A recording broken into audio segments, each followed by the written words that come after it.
여러분 반갑습니다. 앞에 우리 변명우 박사하고 우리 주진환 총장님 강의를 보시니까 성공하실 것 같습니까? 예. 제가 보기에도 애터미는 성공할 수 있는 객관적 조건을 완비하고 있습니다. 완전히 갖추고 있어요. 그런데 이건 뭘 의미하느냐 하면 성공하기 위한 세 가지 조건이 있습니다. 하나는 쿨헤드입니다. 쿨헤드. 이것은 냉철한 이성이에요. 합리적인 판단 능력, 냉철한 이성. 그러니까 애터미가 돈벌이가 된다더라, 그래서 하거나 안 된다더라, 그래서 안 하거나, 그게 아니고 내가 냉철한 이성으로 합리적인 판단을 해보니 승산이 있다, 이렇게 스스로 판단하는 게 쿨헤드예요. 어떤 다단계 회사, 어떤 네트워크 마케팅 회사에 가도 우리 회사는 엉터리니까 하지 마라, 그런 데가 없어요. 애터미도 역시 그렇게 말합니다. 우리 회사는 무지하게 좋다. 그런데 과연 그러는 건지는 스스로 판단해 보셔야 돼요. 객관적으로, 다시 말하면 공개적으로 주어지는 정보가 있고 그 다음에 감으로 아는 게 있어요. 다시 말하면 시그널로 아는 게 있다고요. 그런 걸 판단하는 게 쿨헤드예요. 이건 냉철한 이성이 있어야 됩니다. 그러지 않고 무엇을 하면 돈 번다더라 해가지고 지금 도산하는 자영업이 굉장히 많습니다.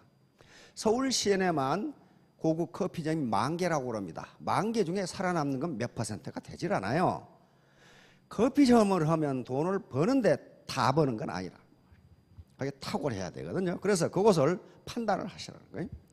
두 번째, 쿨헤드만 있어가지고는 절대로 성공 못합니다. 두 번째가 웜하트예요. 웜하트. 이게 뭐예요? 따뜻한 가슴이에요.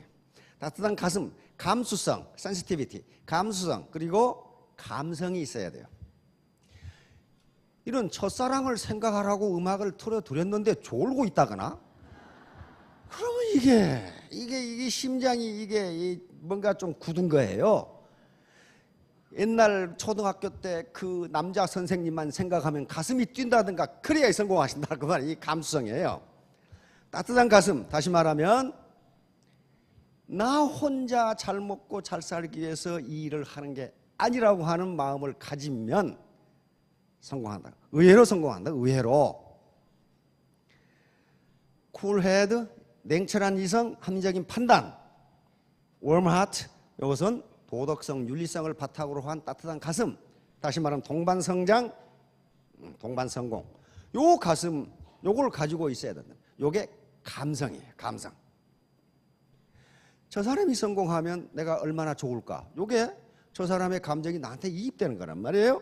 요게 없으면 성공할 수 없어요. 그럼 두 개만 있으면 안 되고, 마지막에 비즈 핸드 앤드 피트. 부지런한 손발이에요.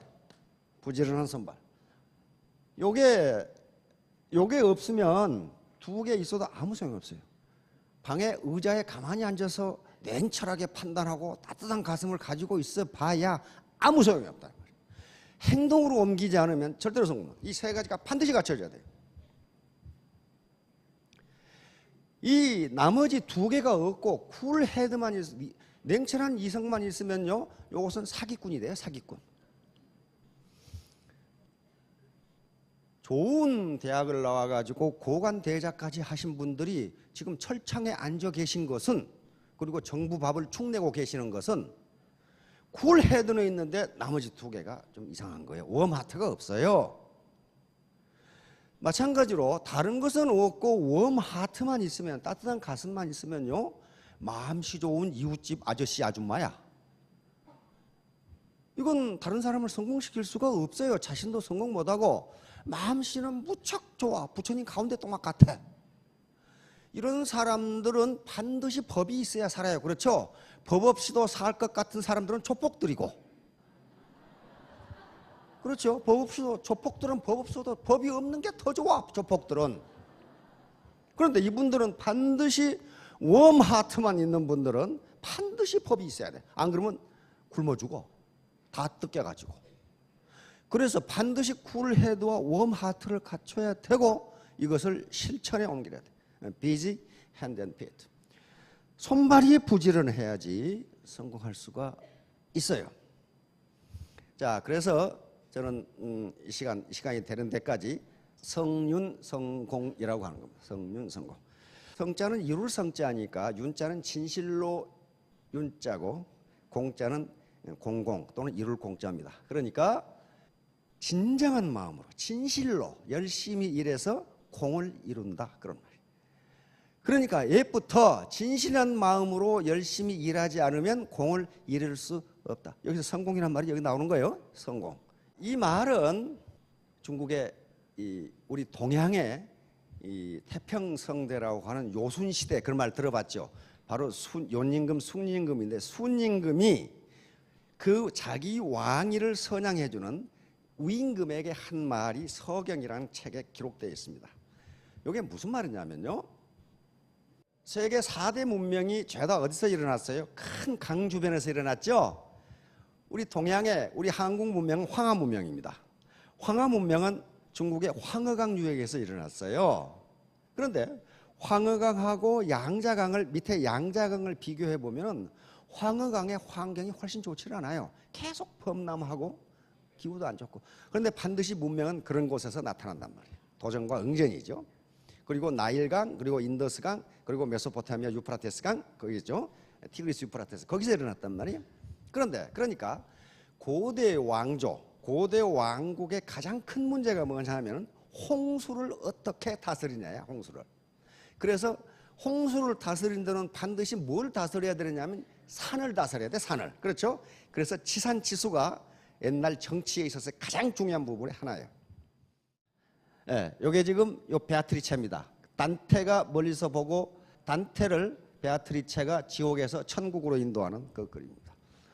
그러니까 한 여성은 한 남성을 지옥에서 천국으로 인도할 수가 있어요. 여러분 남편들 전부 그렇게 한번 해보세요. 여기 하나라 우임금이에요. 그런데 곤이라고 하는 이 장수입니다.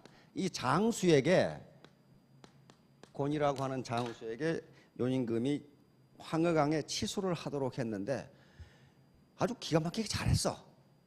잘했는데 홍수가 나니까 더 큰 홍수가 나버렸어요. 왜냐하면 곤이라는 사람은 굉장히 강직한 사람으로 황허강의 지류를 다 때려 막아버렸어요. 흐르는 물을 다 때려 막아버리니까 우기가 아닐 때는 황허강이 조용하게 잘 흘러. 그러다가 큰 비가 오니까 다 때려 막아놓은 지류에 둑이 터지면서 홍수가 더 크게 나버렸어요. 그래서 사기에는 요임금이 곤을 죽을 때까지 귀양을 보냈다 이렇게 돼 있고 서경에는 사형에 처했다 이렇게 나와 있어요. 그래서 요임금이 순임금에게 임금 자리를 물려주고 치산치수를 하라고 하자. 그런데 이 우임금은 우는 누구냐 하면 우는 바로 이 곤의 아들이에요. 곤의 아들에게 하라고 그러니까 우는 자기 아버지하고는 정반대로 했어요. 아버지는 흐르는 물을 막아버렸는데 우는 흐르는 물을 흐르도록 물길을 더 잘 내줬어요. 그리고 물길과 물길을 연결해서 보완해줬어. 이걸 무려 13년을 하게 됩니다. 자기 집 앞을 지나가면서도 자기 집에 들리지 않고 13년을 해서 드디어 성공을 합니다. 다시 말하면 홍수가 나도 황하가 넘치지 않도록 모든 물길을 뚫어줘서 평소에 물이 잘 흐르도록 만들어버렸어요. 그러다 보니까 옛날에 길이 있는 것도 아니고 뭐 자동차가 있는 것도 아니고 13년을 천하를 돌아다녔으니 어떻게 되겠어요? 관절이 어떻게 되겠어요? 관절염에 걸려서 관절염. 그러니까 절뚝거려 이게 우가. 그래서 여러분들이 혹시 점집에 가서 점을 치는데 절뚝발이 괴가 나오면 아이고 굉장히 좋은 괴입니다. 이렇게 이야기하는 게 이제 절뚝발이 우가 임금님이 되셨거든. 임금님이 되셨어요. 그러니까 여기서 이제 우가 한 요 얘기가 왜 기록이 되어 있냐면 이게 동양 사상의 기본이에요. 다시 말하면 순리에 어긋나는 짓을 하면은 반드시 실패한다. 흐르는 물은 흐르도록 해줘야지 그걸 막아버리면 처음에 물길이 약했을 때는 막히는 것 같지만은 얼마 후에 터지게 되면 감당할 수가 없다 하는 얘기가 쑥 나와요. 그 뒤로도 이 얘기가 계속 나옵니다. 그러니까 순리, 이게 순리라고 이렇게 쓰죠. 순리에 따라서 일을 하면 성공한다. 요 리자는요, 다스릴 리자라고도 하는데 원래는 결리자예요. 결리자.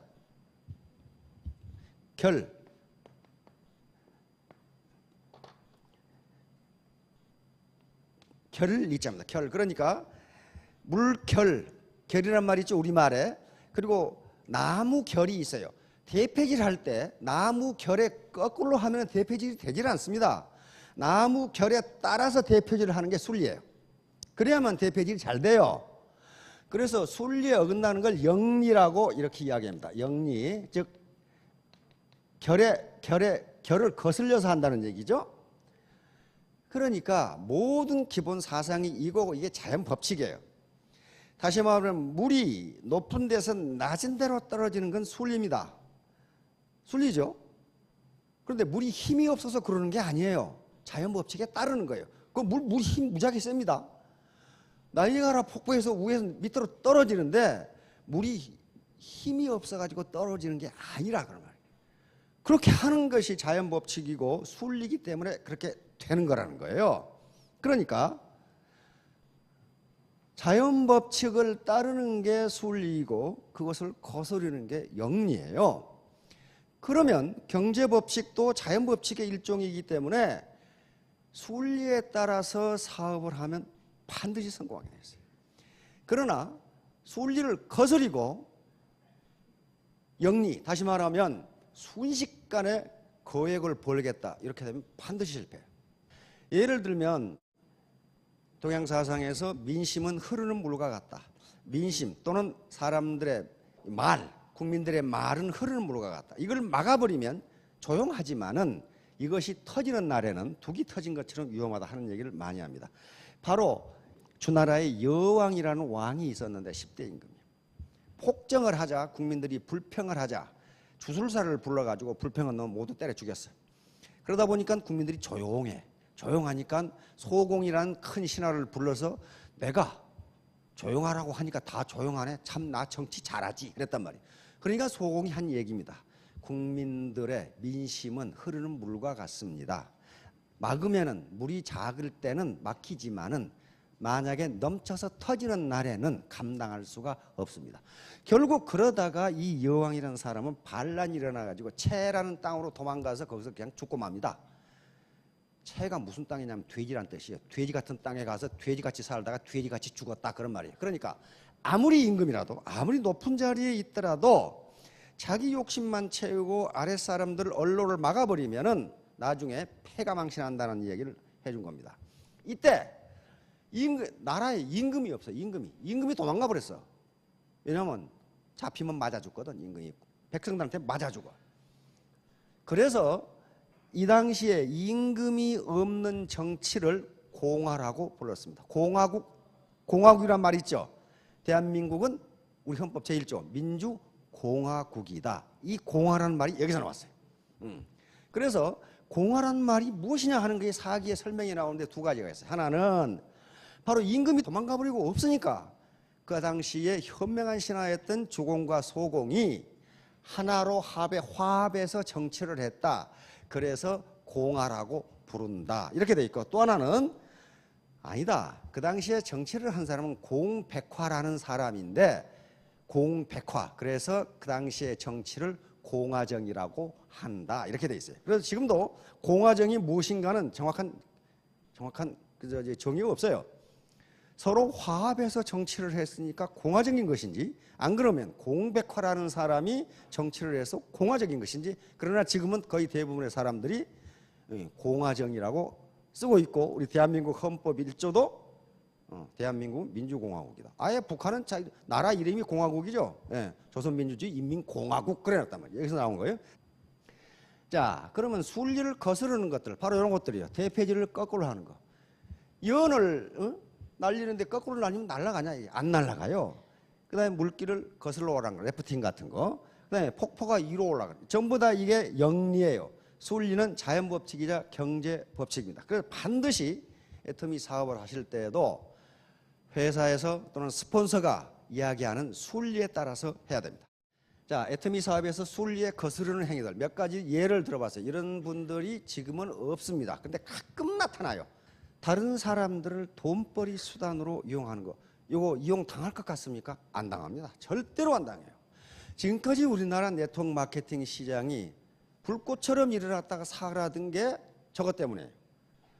고객들을, 일반 국민들을 또는 자기 파트너들을 자기 돈벌이 수단으로 이용했어요. 그런데 한 번 속지 두 번 속지 않습니다. 그러니까 결국 무너져서 망해버려요. 결코 동반성장 또는 동반성공하겠다고 하는 생각을 가지면 자기도 생각하고 파트너도 성공해요. 또 고객도 이익을 봅니다. 그러는 것이지 다른 사람을 내 돈벌이 수단으로 이용하겠다고 마음먹는 순간 무너져요. 자, 두 번째, 허약한 기초 위에 높은 집을 지으려고 하는 것. 사정없이 베팅을 해가지고 판매사에서 다이아몬드도 안 거치고 국장으로 가버린다든지, 그 얼른 보면 출세하는 것 같은데 금방 무너져요. 금방 무너진다고요. 그렇게 되지. 이거 순리가 아니에요. 사다리를 하나씩 올라가는데 두 개 올라가다가 가정이 찢어지는 경우가 똑같다 그런 말이에요. 그래서 이거 해서는 안 됩니다. 그 다음에 나무 말을 들으려 하지 않고 고집만 피우는 거. 이런 분들이 어떤 사람들이냐면 감정이입 능력이 떨어지는 사람이에요. 얼마 전에도 내가 당했는데 옆에 와서 계속 자기 얘기만 하고 있어. 그래서 저도 좀 말 좀 합시다 그랬어요. 근데 거기 있는 사람이 다 그렇게 느껴. 그러니까 그분은 뭐가 없어요? 다른 사람의 감정을 자기한테 이입시키는 능력이 없어. 자기 혼자 떠들면 다른 사람들은 어떻게 생각할까? 그 능력이 없는 거예요. 그 능력이. 그러니까 고객을 만났을 때 고객의 말을 들어줘야지 자기 말을 계속하면 안 된다는 거예요. 그러니까 남의 말을 들으려고 하지 않으면요, 그건 성공 못합니다. 그 다음에 다른 나이의 사람을 감언 이설로 유인해 가는 거, 이런 사람들은 가끔 있어요. 거의 없는데, 그 다음에 직급 상승이나 유지를 위해 투기적 매출, 베팅이라고 하죠. 이런 거 하는 거. 요거 돈 못 벌어요. 애터미 사업 뭐 때문에 합니까? 돈 벌자고 하는데 돈 못 버는 짓을 왜 합니까? 근데 이거 누가 주로 잘하냐면요, 여성분들이 잘해. 왜냐하면은 집에서 계속 전업주부로 있다가 국장님, 그러니까 기분이 아주 째지거든. 내가 말이야 이게, 그러니까 언제 나도 국장 되나 그래가지고 베팅하냐, 국장으로 올라가. 그래가지고 뒷구멍으로는 계속 손해야. 그 직급 욕심이 굉장히 많아요. 조금만 기다리시면 되는데, 기다리시면 밑에서 밀어 올려서 올라가는데 자기가 허우적대고 올라갔다가 나중에는 말이지 이게 망신살이 비쳐가지고 손해를 많이 본다. 자, 그 다음에 상습적으로 거짓말하는 거. 이 거짓말 절대로 안 됩니다. 왜 지금 점점 거짓말이라든가 허위 과장 광고를 하면 안 되냐면요, 애터미가 규모가 작았을 때는 그렇게 큰 사회적 문제가 되지는 않습니다. 그러나 점점 규모가 커질수록 하나의 조그마한 일탈된 행위라도 언론의 주목을 받습니다. 그래서 허위 과장 광고를 한다거나 거짓말을 하게 되면요, 전체가 데미지를 입어요.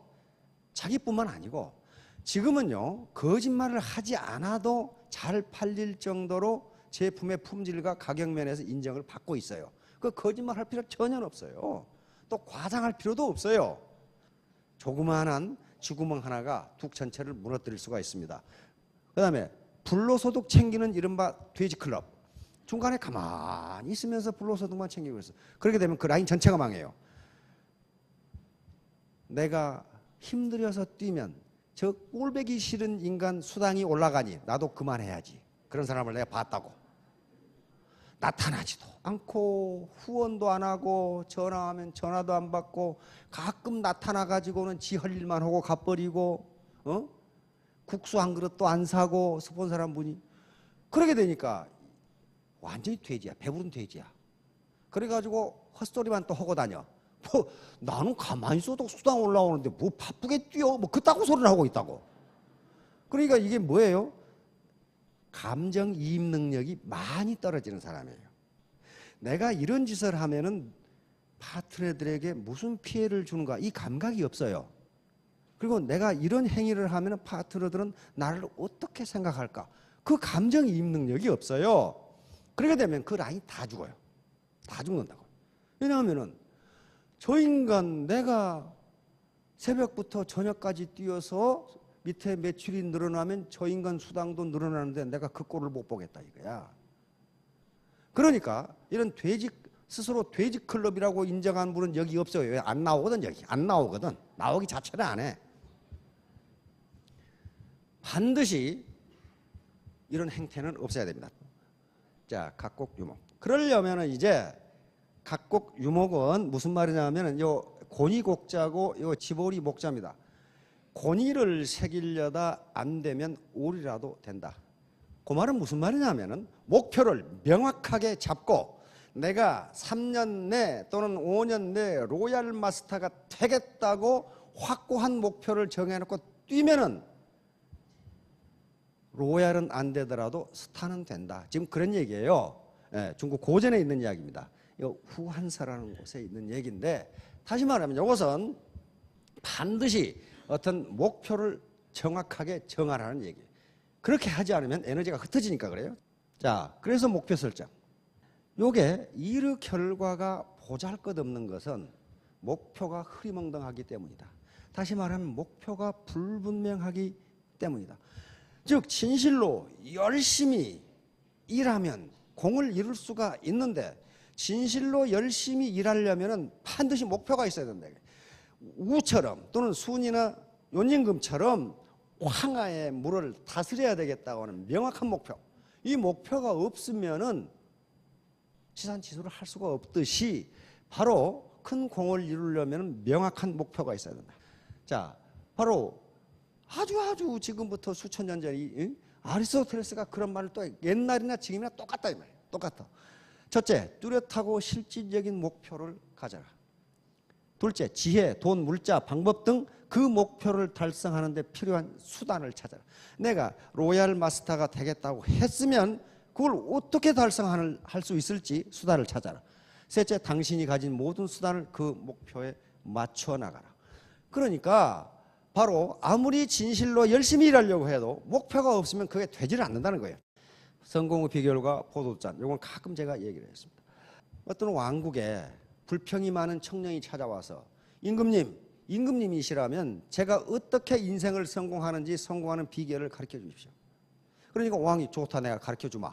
그러면서 이 청년에게 포도잔에다 포도주를 가득 부어주면서 이 잔을 들고 시내를 한 바퀴 돌아오라. 만약에 네가 성공적으로 이 잔을 가지고 돌아오면 내가 그 비법을 가르쳐 주겠다. 그러나 만약에 포도주를 엎질르는 날에는 나는 너를 목을 칠 것이다. 그랬단 말이에요. 그래가지고 이 청년이 정말 성공적으로 포도주를 들고 시내를 한 바퀴 돌아왔어요. 그러자 왕이 물었습니다. 돌아오는 길에 술집에서 술 먹는 걸 보았느냐? 못 봤습니다. 젊은이들이 연애하는 걸 보았느냐? 못 봤습니다. 길에서 거지를 보았느냐? 못 봤습니다. 싸우는 걸 보았느냐? 못 봤습니다. 포도주 잔이 넘치지 않도록 하기 위해서 여기만 정신을 집중하다 보니 아무것도 보지 못했습니다. 그랬단 말이에요. 그러니까 임금님이 그게 바로 성공의 비법이다. 네가 어떤 목표를 세우고 거기에 몰입하면 주위에서 너를 욕하는 거, 헐뜯는 거, 방해하는 것이 전혀 보이지를 않는다. 그러면 너는 포도주 잔을 흘리지 않고 올 수 있듯이 네 인생도 그렇다. 그러니 너는 명확한 목표를 설정하고 거기에 몰두하라. 요거예요. 자꾸 옆에서 하지 마라, 나쁜 놈이다. 그것은 뭐예요? 몰두하지 않으니까 그래요. 예, 이제 목표 설정의 스마트 원칙. 목표는 아무렇게나 하는 것이 아니고 스마트 원칙. 이분이 만든 건데요. 자, S는 스페시픽, 구체적으로 정해야 됩니다. 나는 돈을 많이 벌겠다. 나는 공부를 잘하겠다. 나는 훌륭한 사람이 되겠다. 나는 부모에게 효도하겠다. 그건 목표가 아니라 그 말이에요. 그건 목표가 아니에요. 아니, 훌륭한 사람이 뭔지, 공부를 잘하는 건지 뭔지 그게 나와야 된다는 거예요. 그게 예를 들면 나는 공부를 잘하겠다. 그게 아니고 나는 토익 점수를 900점 이상 맞겠다. 이게 목표가 돼요. 그래요. 900점을 맞으면 목표를 달성한 거고 못 맞으면 목표를 달성한 거 아니잖아요. 근데 공부를 열심히 하겠다 하면은 열심히 하긴 했어. 그러나 목표가 없으면 안 된다. 두 번째, measurable, 측정 가능하게. 나는 돈을 많이 벌겠다. 그게 아니고 나는 월천댁이 되겠다. 그게 목표란 말이에요. 나는 월천댁이 되겠다. 나는 2천댁이 되겠다. 나는 3천댁이 되겠다. 이게 목표예요. 그래야만 월천댁이 됐으면은 목표가 달성된 거예요. 그렇죠? 그러나 많이 벌겠다. 그래 놓으면 많이가 얼마인지 몰라. 요거예요. 구체적으로. 그 다음에 액션 오리엔티드. 추상적인 목표는 추상적이면 안 된다는 거예요. 추상적으로 하지 말고 구체적으로 행동으로 나타나도록. 예를 들면 나는 부모님께 효도하겠다. 그건 목표가 아니에요. 아니고 나는 매일 부모님께 전화를 드리겠다. 나는 부모님께 매월 100만 원을 보내드리겠다. 이게 행동 목표예요. 그래서 매일 전화를 했으면 효도를 한 거고 매일 100만 원을 매월 100만 원을 보내드렸으면 목표 달성을 한 거예요. 그러나 부모님께 효도하겠다. 이건 굉장히 추상적이에요. 그렇게 하지 말라는 거예요. 리얼리스틱, 현실성 있게 너무 황당무계한 목표를 잡지 말라는 거예요. 40대 이 아줌마가 나는 피겨 스케이트 선수가 되겠다 이렇게 한다든지 이건 조금 어렵단 말이에요 지금. 그러니까 또는 뭐 나는 3년 이내에 임페리얼이 되겠다 뭐 그렇게 또 악쓰는 사람도 있더라고. 그건 너무 황당무계예요. 그렇게 잘 안 돼요. 나는 3년 이내에 스타마스타가 되겠다. 약간 목표는 크게 잡으라고 그랬어요. 그렇게 구체적으로 잡으라고. 그 다음에 마지막으로는 타임 바운드다. 시간을 정해야 돼. 나는 돈을 1억을 벌겠다. 이건 목표가 안 된다는 거예요. 언제까지 벌 거냐. 언제까지. 그래야만 그때까지 뭘 합니까? 에너지를 집중해 나가요. 집중해 나간다. 그래서 요 스마트 원칙은 인터넷에 들어가 보시면은 각 무슨 구청에서 스마트 원칙에 따라 목표를 이렇게 정했다. 이렇게 나와요. 그게 나온다고. 무슨 기업에서 스마트 원칙에 따라 목표를 이렇게 잡았다. 이게 나온단 말이에요. 그러면 개인도 그런 조직이나 공공기관뿐만 아니라 개인도 스마트 원칙에 따라 그렇게 잡을 수 있잖아요. 그렇죠? 그러면 이제 그렇게 잡으면 티핑 포인트라는 말이 나오는데요. 요게 중요한 게 애터미 사업을 한다고 해서 오늘 했더니 10일 후에 돈이 나왔다. 그거 안 나옵니다. 그렇게 되질 않아요. 일정 기간 동안에 노력과 땀이 쌓이지 않으면요. 결과가 제로예요. 나오질 않아요. 예를 들면 물을 끓이는데 어떻게 됩니까? 물을 끓이는데 99도까지 온도를 올려도요. 끓지 않습니다. 1도가 더 올라가야 돼요. 100도가 돼야 그때부터는 계속 끓여요. 100도가 돼야 물을 액체를 고체로 얼음으로 얼리는데 10도, 9도 이렇게 떨어져도 안 옵니다. 그것이 0도 이하로 떨어져야 얼음이 온다고요. 그 어떤 물리 현상이 급격하게 바뀌는 그 지점, 이것을 티핑 포인트라고 해요. 그러니까 돈이 벌리는 지점까지 노력이 축적되지 않으면 그 이전에는 아무리 노력을 축적해도 소득은 제로다 그런 말이에요. 요걸 못 참고 떠나버리는 경우가 많아요. 그거 많습니다. 거의 모든 경우에 그래요. 거의 모든 공부도 그렇고. 공부도요. 하루 했다고 해서 갑자기 성적 올라가지 않습니다. 수학 공부, 영어 공부 일정 기간 동안 하면은 그때 올라가요. 테니스 그다음에 바둑 배우시는 분들은 아실 거예요. 테니스 처음에는 잘 된 것 같은데 정말 늘지 않는 기간이 있어요. 그런데 계속 하다 보면 어느 날 갑자기 늘어요. 테니스가 바둑도 똑같아요. 그렇듯이 그게 티핑 포인트예요. 그러니까 어느 정도의 노력이 쌓이지 않으면 효과가 전혀 나타나지를 않는 것처럼 보인다는 거예요. 바로 이것이 금방 효과가 안 나타나고 일정 기간 지나는데 효과가 바로 나타나는지 이걸 티핑 포인트라고 하는데 바로 말콤 그레이드웰이라는 사람이 지금 시중에 번역돼 나와 있어요. 티핑 포인트라는 책이 베스트셀러가 되면서 이게 유명해진 거예요. 그거 전부터 있었어요. 물리학에서 임계점, 크리티컬 포인트라는 게 있습니다. 이런 거예요. 지금 이 도를 굴리고 올라가는데 여기까지 어떻습니까? 엄청나게 힘들어요. 엄청나게 힘들어. 그런데 일단 여기 티핑 포인트 지나고 나면 어떻습니까? 힘 하나도 안 들어도 저 혼자 굴러가. 저 혼자 굴러간다고요. 이게 티핑 포인트예요. 그런데 통상은 힘드니까 여기서 그만둔다는 거예요. 여기까지만 올라가면 지 혼자 굴러가는데 이제 지 혼자 굴러가는데 그러니까 바로 그 지점이 뭐냐? 애터미에서는 오토 판매사예요. 판매사까지가 힘들어요.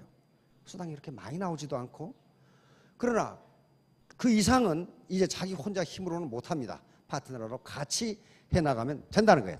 이제 제가 따져보니까 애터미의 소득 증가 그리고 회원수 증가 그리고 매출 전체적인 매출의 증가가 지금 티핑 포인트에 와 있다고 저는 분석을 하고 있습니다. 여기서 여기까지는요. 지금 오늘 처음 오신 분들은 여기 사업을 시작했어. 그런데 암만 해도 수당이 안 나와. 고작 나와야 7만 원 뭐 그렇게 나와.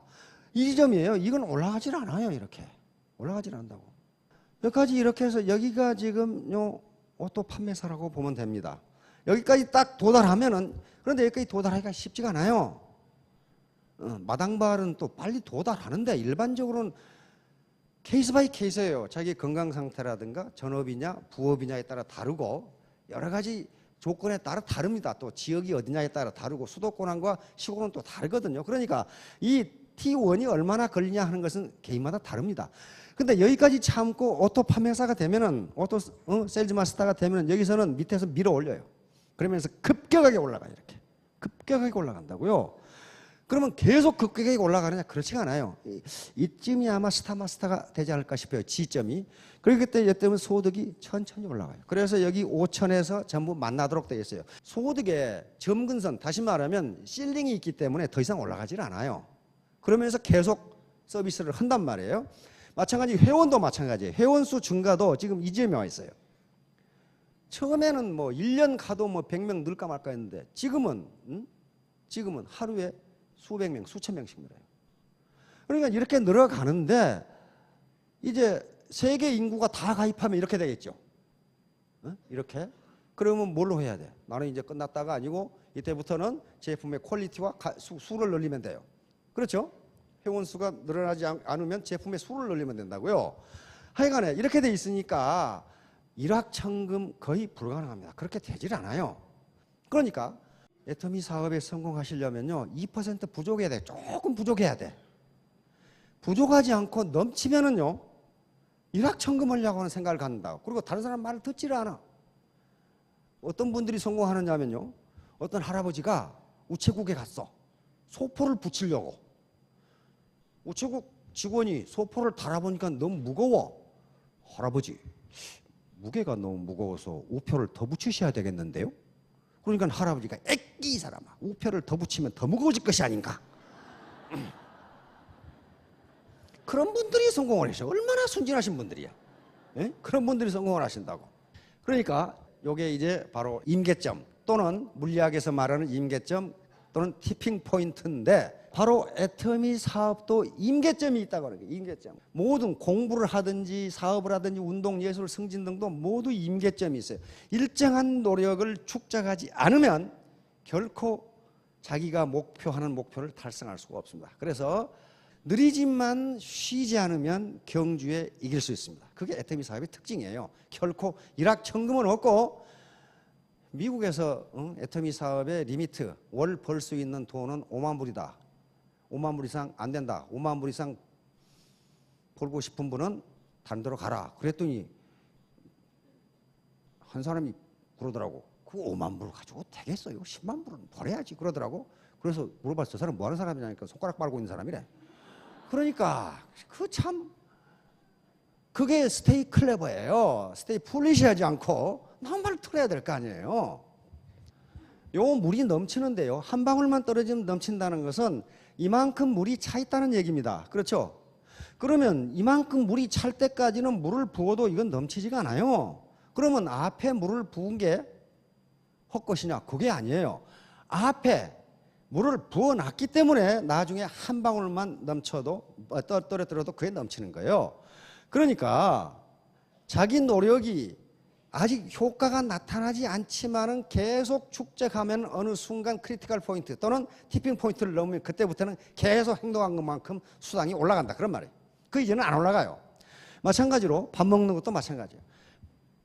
어떤 사람이 빵을 10개 먹으니까 배가 불러. 그 앞에는 배가 안 불렀어. 그러니까 한다는 소리가 10개째부터 먹을 걸. 앞에 거 9개 안 먹었으면 그 10개 그 배가 안 부르다고요. 그래, 그런 사람이 가끔 있어요. 이것부터 할 걸. 그렇게 되지 않습니다. 마찬가지 돌탑을 쌓는 것도 요 위에서부터 쌓을 수가 없어요. 밑에 쌓아져야 위에 놓여 있단 말이에요. 이게 간단한 원리인데 이게 순리란 말이에요. 순리. 결에 따라서 하는 거. 그 다음에 100일 판매사 작전인데 이것은 100일 동안에 판매사가 되자고 하는 건데 이건 개인마다 사정이 다 다릅니다. 전업으로 하는 분이냐 또는 파타임으로 하는 분이냐 사이드 잡으로 하는 분야에 따라서 100일이라고 하는 것은 여기서 1000시간을 의미합니다. 하루 10시간 몰입했을 때의 100일 1000시간을 의미하기 때문에 내가 하루에 몇 시간을 몰입할 수 있냐에 따라서 달라져요. 이것은 전업으로 하는 분이 하루에 10시간 몰입한다고 가정하고 하는 스토리니까 개인 사정 건강이라든가 내가 사이드 잡이냐 전업을 하는 것이냐 또는 자기가 사는 지역이 어디냐에 따라서 달라지니까 하나의 프로토타입이라는 걸 알아두시기 바랍니다. 그래서 이게 1000시간입니다. 1000시간 몰입해서 뭐가 되자? 판매사가 되자. 자, 다음. 자, 모소대나무. 요 대나무가 4년간 땅 속에 있다 30일 만에 자란다고 그러죠. 한 달 만에 자라버려요. 그러듯이 밑바닥을 튼튼히 해야 된다는 얘기입니다. 판매사. 자, 이 100일이에요. 100일이 굉장히 중요합니다. 100일간. 왜냐하면은 지금 습관을 바꾸는데도 100일이 필요하고 100일이 필요해요. 우리 100일 잔치, 어린이 100일 잔치를 크게 하는 것은 과학적으로 근거가 있답니다. 그 소아과 의사가 나와서 얘기하는데 옛날에 100일이 돼야만 제대로 면역 체계가 만들어진대요. 그래서 얘가 이제 죽지 않고 살겠구나 하는 가능성이 파서빌리티가 굉장히 높아진답니다. 그래서 100일 잔치를 한답니다. 그러니까 이 100일 작전, 다시 말하면 100일의 판매사가 된다고 하는 것은 하루에 10시간을 몰입한다고 가정하고 그분들에게 해당하는 겁니다. 왜냐하면 이때 바로 아까 얘기했던 자기 무의식을 바꿔야 되기 때문에 그래요. 여기에 아주 이 거대한 사회에서 굉장히 높은 직위를 했던 분들도 있고 거대한 회사에 이 간부였던 분들도 계시고 그다음에 거대한 회사, 이 건설회사를 운영했던 분들도 계세요. 제가 알고 있습니다. 그런데 하루에 몇 억씩, 몇십억씩 어음 결제들 하시던 분이 900원짜리 칫솔 팔라고 하니까 쪽이 팔려도 많이 팔려. 많이 팔려요. 요걸 바꾸는데 100일이 필요하다는 거예요. 요걸 바뀌는데. 세포가 바뀌는데 100일이 필요하다는 거예요. 바로 비즈니스 전쟁에서 이제 본격적으로 전쟁터로 나가는데 100일간의 비스트 트레이닝이 필요하다는 거예요. 지금. 왜? 자기 생각을 바꿔야 돼. 생각을 바꿔야 되니까. 지금 여러분들이 나가는 곳은 이 사회는 레드오션이라고 봐야 됩니다. 아주 피바다예요. 피바다에서 싸워야 되니까 누구부터 단련해야 되느냐? 나부터 단련을 해야 돼요. 나부터. 100일은 옛부터 굉장히 중요한 의미를 가지고 있는데 이것이 과학적으로 근거가 있답니다. 우리 세포가 대부분의 세포가 바뀌는데 100일이 걸리기 때문에 100일간 똑같은 행동을 하면 그것이 자기의 관념으로 된답니다. 다이어트도 100일간 성공하면 성공한대요. 왜냐하면 100일간 다이어트를 하게 되면 우리 세포가 이게 내 몸무게로구만 라고 인식을 한답니다. 그리고 세포가 100일 더 걸리는 거 있지만 대부분의 세포가 100일 만에 바뀌기 때문에 군대 갈 때 아들 껴안고 휴가 나올 때 껴안으면 군대 갈 때 아들이 아니래요. 그러면 다 밖에 가지고 온 놈이랍니다.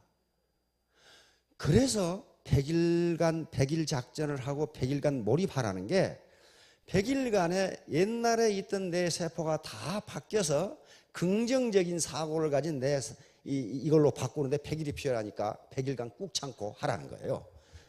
요게 이렇게 바뀌는데 100일이 걸린다. 이렇게 바뀌는데 독장에 요거 말리는 것도 100일이 필요하답니다. 이게 100일이 녹고 얼고 녹고 얼고 녹고를 이렇게 해야 된대요. 안 그러면 이게 맛이 없대. 맛이 없어요. 바로 네트워크 사업과 100일도 마찬가지예요. 체면과 자존심, 계급장에 집착하는 마음. 야, 그래도 내가 옛날 건설회사 CEO였는데, 내가 그래도 고급 공무원이었는데, 고급 장교였는데, 그래도 내가 옛날에 공주로 살았는데 라고 하는 것을 현실로 바꾸는데 100일이 필요하다는 거예요. 왜냐하면 세포가 다 바뀐다. 100일 만에. 세포가 다 바뀌니까 그때까지만 참고 하면은 그 뒤부터는 이제 자연스럽게 할 수 있다. 바로 또 스폰서와 파트너 관계를 이해하는데도 100일이 필요하답니다. 그 다음에 가족들의 반대와 비협조를 다단계 한다고 설명할 필요가 없어요. 설명해 봐야 이해가 안 되니까 자기가 성공해서 보여주기 전에는 결코 믿지 않는다. 이게 100일이 필요하다. 그러니까 자기 이해, 자기 수용, 자기 개발 이런 거. 그러니까 100일 동안이 우리가 이 아이들 100일 세는 게 굉장한 의미가 있다고 그럽니다. 굉장한 의미가 있어요. 요거예요. 요거 100일입니다. 이렇게 거절을 하고 요걸 참아내는데 100일간의 훈련, 다시 머리, 마음, 몸 공부가 필요하다는 거예요. 그래서 100일 작전을 하는 거고 100일 판매사 작전을 하는 거예요. 그러니까 자기 개인 사정에 따라서 어떤 사람은 어떤 분들은 한 달 만에 되는 분들도 있고 60일 만에 되는 분들도 있고 어떤 분들은 한 6개월 걸리는 분들, 자기 개인 사정, 건강 상태라든가 현재 처해 있는 상황이 다르지만은 여기서는 하루에 10시간을 몰입한다고, 디보션, 몰입한다고 가정하고 이렇게 하는 거니까 개인 사정에 따라 신축적으로 조정하시면 됩니다. 자, 소굴 대신 굴은 구필굴자죠. 개구리가 뛰기 위해서 바로 뛰지 않습니다. 몸을 뒤로 했다가 뛰어요. 우리 높이 뛰기 할 때도 어떻게 합니까? 몸을 굽혔다가 뛰는 거지. 나는 누구 앞에 굽히기 싫어 이렇게 걸어가가지고 높이 뛰기 되겠어요? 안 돼요. 높이 뛰려면 많이 굽혀야 된다고요. 그래서 요게 자기를 굽히는데, 내가 그래도 회사의 상무였는데, 내가 군대에서 계급이 뭐였는데, 내가 왕년에 그래도 부자였는데, 요걸 이렇게 굽히는데 100일이 필요하다는 거예요. 100일이 그냥 안 된다는 거예요. 인간이니까. 그래서 잠시 동안, 영원히 참으라는 게 아닙니다. 잠시 동안 수모를 참다 보면 그것이 수모가 아니라 자기의 겸손으로 받아들여져요. 겸손. 그렇게 해서 여기서 만족지연과 같은 맥락입니다. 내가 10개를 얻기 위해서 지금 만족을 억제한다는 거예요. 다시 말하면 내가 서울대학에 가기 위해서 3년 동안 죽으라고 잠 안 자고 공부하고 데이트도 안 하고 그렇게 하는 게 만족지연이에요. 만족을 지금 찰나적인 만족이 아니고 더 큰 만족으로 해서 지금 만족을 억제한다. 이렇게 뛰려면은 굽히지 않고서는 요 파리를 잡아먹을 수가 없어요. 달리기를 할 때도 여기서 차고 나가야 돼. 굽혀야 된단 말이에요. 뻣뻣이 서가지고는 안 되니까 이렇게 굽히는 거란 말이에요. 빨리 뛰어나가기 위해서. 그래서 100일간은 나를 개구리가 멀리 뛰어서 파리를 잡기 위해서 내 다리를 굽히는 시간, 그렇게 생각하시면 됩니다. 그래서 이제 테이크오프, 양력을 받고 날아가면 그때서부터는 이제 정상적인 비행이 시작됩니다. 이렇게 하면 이제 1000일 1000만원 작전이 가능하게 돼요. 1000일 1000만원. 1000일은 3년이죠.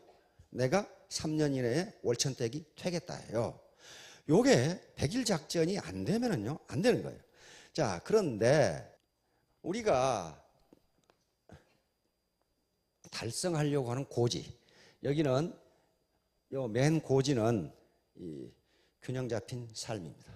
우리 박한결 회장이 늘 강조하는 균형 잡힌 삶이에요. 자, 균형 잡힌 삶은 우리가 점령해야 하는 맨 산 꼭대기라고요. 여기서는 경제적으로 잘 살고, 다시 말하면 경제적으로 풍요하고. 경제적으로 풍요해야 무슨 균형 잡힌 삶을 살 거 아니에요. 두 번째는 뭐예요? 네? 사랑하고 또 배우고, 즉 자기가 지금 공부하고 싶은 게 있는데 지금까지 못했어. 공부하고 싶은 거 있으시죠? 내가 처녀 때 뭘 하고 싶었는데 못했다. 요게 있어요. 배우고. 사랑하고. 사랑은 가족뿐만 아니라 이웃까지 다, 사회까지 다 사랑하고. 그리고 내 환경, 공헌하는 삶. 근데 이 목표를, 균형 잡힌 삶을, 이게 지금 히말라야 꼭대기인데 조금만 바라보면요, 맥 빠져서 가지를 못해요. 이 목표는 굉장히 가치 함량이 높고 추상적인 겁니다. 그러면 히말라야를 등반하는 사람들을 보세요. 보면은 가다가 제1캠프, 제2캠프, 제3캠프, 제4캠프, 그리고 마지막에서 여기에 정상 공격, 이렇게 된다고요. 그러니까 이 제1캠프가 뭐예요? 제1캠프 판매사. 판매사. 제2캠프가 다이아몬드. 그렇죠? 다이아몬드. 제3캠프가 샤론. 샤론. 제4캠프가 스타마스터. 제5 캠프가 로얄. 마지막 고지가 임페리얼이란 말이야. 임페리얼. 그러니까 목표를 잡고 가는데 최종 목표는 균형 잡힌 삶이라고 하는 임페리얼 마스터예요. 근데 거기만 바라보면 너무 멀어서 중간에 지쳐요. 지쳐니까 이렇게 가다가 캠프가 잡고 있어요. 캠프가 잡고 있어서 여기 맨 밑에 캠프가 바로 세일즈 마스터라는 캠프가 있단 말이에요. 그러면 여기서 갈 때는 뭘 보고 가야 돼요? 제1캠프까지 내가 낙오하지 않고 가는 거죠. 세일즈 마스터까지 가는 거란 말이에요. 그러나 항상 머리에는 뭐가 있습니까? 여기에 임페리얼 마스터가 들어있어요. 그 고지를 보고 간단 말이에요. 그런데 중간에 캠프가 없으면 지쳐서 못 간다니까요. 갈 수가 없어요. 모든 인간이 다 그래요. 그러면 여기에 판매사라는 캠프에 도달해서 그 다음 이렇게 공격하면 임페리얼 마스터 에베레스트에 정복할 수가 있어요. 그런데 판매사까지 가는데도 판매사만 들여다보고 가면 맥이 빠질 수가 있다고요. 여기에 뭐가 있어야 되느냐? 나는 매일 몇 명의 고객을 만나겠다. 요 일간 계획이 있어야 된다고. 그러게 되면 하나하나 밟다 보면 어느새 판매사가 돼 있어요. 그럼 나중에 이제 이 다이아몬드부터는 혼자 힘으로는 안 되니까 파트너들하고 연합작전을 펴면 된단 말이에요. 연합작전을. 혼자 힘으로는 도저히 안 돼요. 우리 각자의 능력은 1%라고 생각하시면 됩니다. 1%예요. 나머지 99%는 우리 스폰서, 우리 파트너, 그리고 회사의 시스템이 99%를 받쳐줘요. 그런데 1% 노력도 안 한 분들은 받쳐줄 수가 없어요. 받쳐줄 수가 없다고요. 그건 자기가 하실 몫이에요. 자기가 할 몫. 그래서 이걸 판매사를 점령하고 오토 판매사, 이 다이아몬드 이렇게 가다 보면 언젠가 임페리얼이 되는 거지. 어느 날 갑자기 요 판매사 캠프도 쉬지도 않고 샤론까지 갔다가 가정이 찢어져 가지고 죽는 사람들이 있어. 배팅을 들이다 해가지고 그냥 가정이가 확 찢어버려 가지고 이게 못 간다고요. 이렇게 갈 수가 없어요. 히말라야 등반하는 거 보세요. 중간중간에 계속 캠프가 있잖아요. 캠프가 있어요. 그것이 마치 맨 에베레스트가 임페리얼 마스터라고 하면 중간중간에 여기서 이 목표를 공격해서 점령하고 가라는 거거든. 그 산악의 달인들이 이렇게 한다고, 달인들이. 그러면 우리도 그렇게 해야 돼요. 여기 안내자가 누구냐? 스폰서예요, 스폰서. 스폰서의 학력이 높으냐 낮으냐, 가방끈이 기냐 짧으냐, 나이가 많으냐 적으냐, 그거 아무 소용없어요. 아무 소용없다고요. 그 경험이 있어요. 그 경험이. 결론, 애터미 사업은 등산과 같아. 이건 누가 하신 말씀이냐면요, 정주영 회장께서 하신 말씀이에요. 정주영 회장이 그 양반이 어르신이 말이죠. 초등학교에서 연설을 해서 초등학교. 그러니까 초등학교에서 연설을 하는데 한 꼬마가 과감하게 질문을 했어요. 할아버지는 어떻게 그렇게 큰 부자가 됐어요? 야, 이거야말로 아주 질문의 진수아니에요. 어떻게 그렇게 부자가 됐어요? 그러니까 정주영 회장님이 자세하게 설명해요. 부자가 되는 것은 등산하는 것하고 같다. 에베레스트 또는 히말라야 또는 광주의 무등산, 속리산을 올라가는데 꼭대기만 보고 올라가면 지쳐서 못 간다. 지쳐서 못 간다.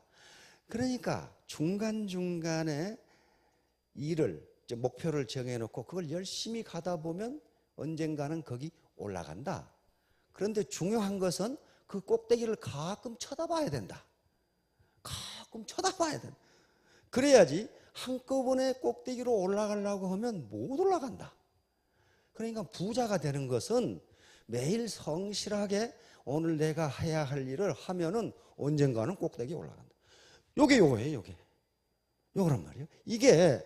이것을 그러니까 사람마다, 사업자분들마다 다르겠죠. 나는 3년 만에 로얄 마스터가 되겠다 하면 이 꼭대기가 뭐가 되겠습니까? 로얄 마스터가 해놓고 거기를 가끔 로얄을 보되 그것만 보면은 맥 빠져서 안 되니까 그 중간에 중간 캠프를 만들어 놓고 세일즈 마스터부터 시작한단 말이에요.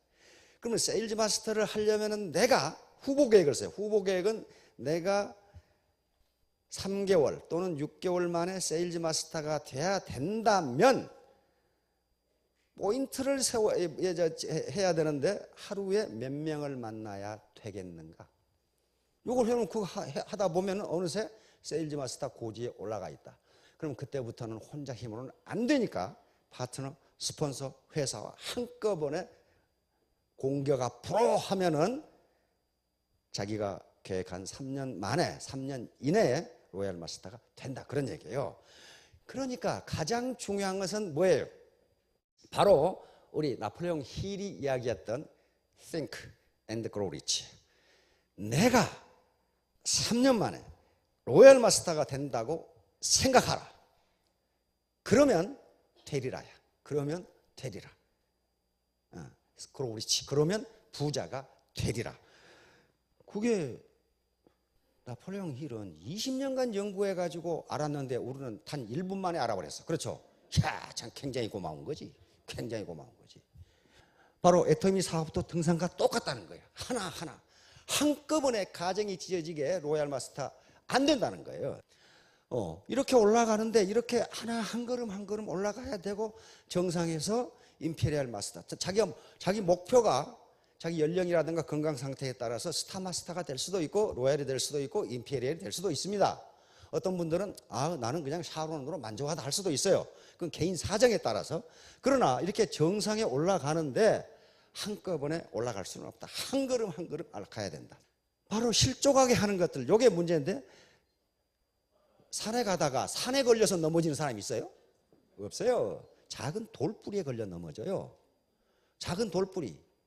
다시 말하면 파트너와 스폰서 간의 갈등, 그리고 옛날 무지무지 친한 친구에게 칫솔 하나 사주라 했더니 안 사줘.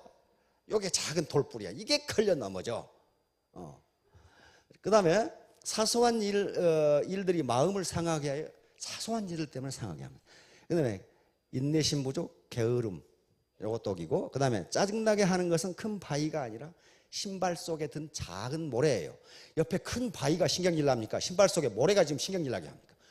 요 신발 속에 모래가 들었으면 그거 털어버리세요.